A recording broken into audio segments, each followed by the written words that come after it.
आज हम एक बहुत महत्वपूर्ण मुद्दे पर जिस प्रकार से रिजर्व बैंक ऑफ इंडिया ने अपनी नीति में अचानक बदलाव करते हुए नीरव मोदी, मेहुल चोकसी, संदेशरा, विजय माल्या जैसे विलफुल डिफॉल्टर्स, हम अंडरलाइन करना चाहते हैं विलफुल डिफॉल्टर्स, जानबूझकर जिन्होंने डिफॉल्ट किया, लोन लिया और बाद में डिफॉल्ट किया, देश से भागे या देश के अंदर रहे, ऐसे डिफॉल्टर्स को दोबारा की गई धोखाधड़ी को माफ करने के लिए और उनके लिए चोरों के लिए एक चोर दरवाजा खोलने के लिए एक रिजर्व बैंक ऑफ इंडिया ने एक पॉलिसी चेंज किया है। उस मुद्दे पर डिटेल्स में आपके सामने अमिताभ दुबे जी अपनी बात रखेंगे। उसके बाद हम आपके कोई क्वेश्चन रहेंगे। धन्यवाद। थैंक यू विनीत जी। जैसे कि आपको पता है, मोदी सरकार ने हमेशा बड़े बिजनेस पूंजीपतियों के प्रति पक्षपात करती रही है। इसका सबसे बड़ा उदाहरण अडानी ग्रुप है, जिसे लेकर हम अडानी है कौन सीरीज के माध्यम से प्रधानमंत्री मोदी से अनेक सवाल पूछे, 100 सवाल पूछे, अभी तक उनका कोई जवाब नहीं आया है। लेकिन जैसे विनीत जी ने आपको अभी बताया, एक RBI, reserve bank of India की एक नई पॉलिसी आई है और उससे पता चला है हमें कि जानबूझकर ऋण न चुकाने वालों और धोखाधड़ी करने वालों यानी कि विलफुल डिफॉल्टर्स एंड फ्रॉडस्टर्स को एक मुक्ति का रास्ता दिखाया जा रहा है, उनको क्लीन चिट दिलाने का प्रयास किया जा रहा है। 8 जून 2023 को आरबीआई ने एक framework for compromise settlements and technical right offs के तहत निर्देश जारी किए। इसमें साफ लिखा है कि banks and other regulated entities, I quote, may undertake compromise settlements or technical write-offs in respect of accounts categorized as willful defaulters or fraud without prejudice to the criminal proceeding underway। यानी कि इन्हें अब समझौता करने की अनुमति दी गई है। All India Bank Officers Confederation और All India Bank Employees Association, जिनके 6 लाख मेंबर्स हैं, इन्होंने इसका विरोध किया है और उन्होंने कहा है it will not only lead to erosion of public trust in the banking sector but also undermine the confidence of depositors।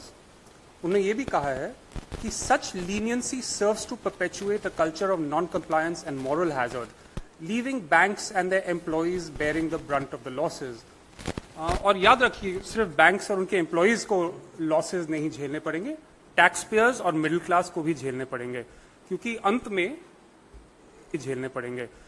अंत में ये पैसा हमारे टैक्सेस से आता है। और ये जो मॉरल हैजर्ड कह रही है, एक महत्वपूर्ण बात है, वो कह रहे हैं कि डिफॉल्टर्स को प्रोत्साहन मिलेगा, क्योंकि अगर आज आपको आपके डिफॉल्ट्स को माफ किया जा रहा है तो कल को आपको फिर से मौका मिलेगा, तो आप क्यों नहीं लेंगे और लोन्स, और फिर आगे फिर से डिफॉल्ट होने का चांस है। अब आपको मैं याद दिलाना चाहता हूं, जैसे विनीत जी ने कहा कि मिडिल क्लास, मध्य वर्ग को निरंतर ईएमआई और कर्ज का बोझ चुकाना पड़ रहा है, उनको अनेक परेशानियां हैं, और दूसरी तरफ विलफुल डिफॉल्टर्स और फ्रॉडस्टर्स को राहत दी जा रही है, उनके लिए एक समझौता समाधान हो रहा है। तो ये मोदी सरकार की नीति स्पष्ट है, मिडिल क्लास के खिलाफ है, विलफुल डिफॉल्टर्स के पक्ष में है। अब ये विलफुल डिफॉल्टर्स कौन हैं? एक लोकसभा में पिछले साल एक क्वेश्चन आया था और मैं आपको दिखाना चाहता हूं। ये टॉप 50 लोन डिफॉल्टर्स की लिस्ट है सरकार के अनुसार। इनका कुल ऋण 95,000 करोड़ से ज्यादा है और पहला नाम आता है गीतांजलि जेम्स लिमिटेड। ये है मेहुल भाई चोकसी की कंपनी। तो जैसे कि विनीत जी ने कहा, नीरव मोदी, ललित मोदी, आपको पैटर्न दिखाई दे रहा है, मेहुल चोकसी, विजय माल्या, इस प्रकार के लोगों के लिए सरकार लगातार काम कर रही है। अब हम जानना चाहते हैं कि 2 साल पहले आरबीआई की पॉलिसी में स्पष्ट था, लिखा हुआ था कि विलफुल डिफॉल्टर्स और फ्रॉडस्टर्स को शेयर बाजार में जाने की अनुमति नहीं मिलेगी और फ्रेश लोन्स लेने की अनुमति नहीं मिलेगी। अब सरकार ने ये नीति बदल दी है और इनको खुली छूट मिली है फ्रेश लोन्स लेने के लिए। जो पॉलिसी है आरबीआई की पॉलिसी, उसमें साफ लिखा है कि after a 12-month cooling period these defaulters and fraudsters will be permitted to raise fresh loans. तो सवाल उठता है कि क्या भाजपा इन धनी फाइनेंसर्स को अपने फाइनेंशियर्स के क्लब में फिर से शामिल करने की कोशिश कर रही है? ये क्या चुनाव से संबंधित है? मैं आपको एक दो आंकड़े आपके सामने पेश करना चाहता हूं। जो फ्रॉड और विलफुल डिफॉल्ट्स का आर्थिक बोझ है वो इस देश पे भारी पड़ा है। बैंकिंग फ्रॉड्स अब यूपीए के शासनकाल के मुकाबले में बैंकिंग फ्रॉड्स मोदी सरकार के समय 17 गुना बढ़े हैं। 2005 और 14 के बीच बैंकिंग फ्रॉड्स लगभग 35,000 करोड़ थे। 2015 और 23 के बीच ऑलमोस्ट 6 लाख करोड़ तक पहुंच चुके हैं। और टॉप 50 विलफुल डिफॉल्टर्स की तो लिस्ट मैं आपको दिखा चुका हूं। अब जो लोन वेवर और राइट ऑफ का सवाल है, कई लोग कहते हैं कि write off and waiver is not the same thing, लेकिन अगर आप देखें पिछले 5 साल में 2017 और 2022 के बीच इंडियन बैंक से 10 लाख करोड़ राइट ऑफ किया है। इसकी रिकवरी रेट कितनी है? 13%, यानी कि हर 8 रुपए में से सिर्फ 1 रुपया वापस आ रहा है, यानी कि ऑलमोस्ट वेवर समझ लीजिए। अगर ढंग की रिकवरी हो रही होती तो कह सकते थे कि वेवर के बराबर नहीं है, लेकिन आंकड़ा साफ दिखाई दे रहा है कि 8 रुपए में से सिर्फ 1 वापस आ रहा है। क्या मिडिल क्लास और आम आदमी की जो ऋण है, जिसका कर्ज है, उसमें उसको अनुमति दी जा रही है कि 8 रुपए में से बस 1 रुपया लौटाकर आपको मुक्ति प्राप्त हो जाए? ये तो नहीं हो रहा। तो अंत में बस ये कहना चाहता हूं कि मोदी सरकार की नीति और नियत साफ दिखाई दे रही है। मध्य वर्ग और आम आदमी को ऋण और कर्ज का बोझ झेलना पड़ रहा है और भगौड़ों विलफुल डिफॉल्टर्स और फ्रॉडस्टर्स को समाधान समझौता दिया जा रहा है और उनके लिए मोदी सरकार लगातार काम कर रही है। Thank you.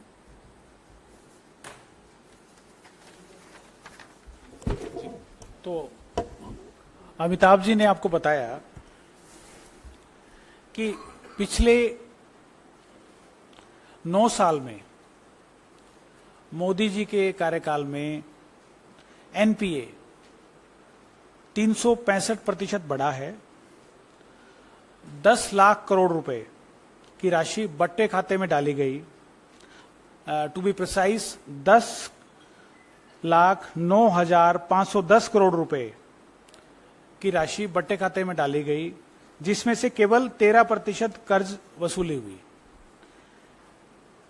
खास बात यह है कि जानबूझकर ऋण चुकता नहीं करने के मामले जो यूपीए सरकार के समय में 23,000 करोड़ थे, वो आज 2,40,000 करोड़ पहुंच गए हैं। ये सीधा सीधा प्रमोशन देने वाली बात है। ये सीधा सीधा नीति की बात है कि सरकार की नीतियां ऐसी हैं जिससे विलफुल डिफॉल्टर्स को बढ़ावा दिया जा रहा है और जो धोखा कर रहे हैं हमारे पैसे के साथ। बैंकों में हमारा आम जनता का पैसा है, हमारे पैसे को कुछ चुने हुए मित्रों और धोखा करने वालों पर न्यौछावर किया जा रहा है। तो हम सवाल पूछना चाहते हैं कि मोदी जी के टाइम पे, मोदी जी की सरकार में 38 ऐसे पूंजीपति बैंक घोटाला करके जो देश छोड़कर भागे, क्या ये जो नई नीति आई है इससे ये संख्या बढ़ नहीं जाएगी? इससे हमारा पैसा जो बैंकों में जमा है उसको लूट के जाने वालों पर मोदी सरकार इतनी मेहरबानी क्यों दिखा रही है? मोदी सरकार उन पर इतनी मेहरबान क्यों है? यह सवाल देश की जनता आज मोदी जी से पूछ रही है।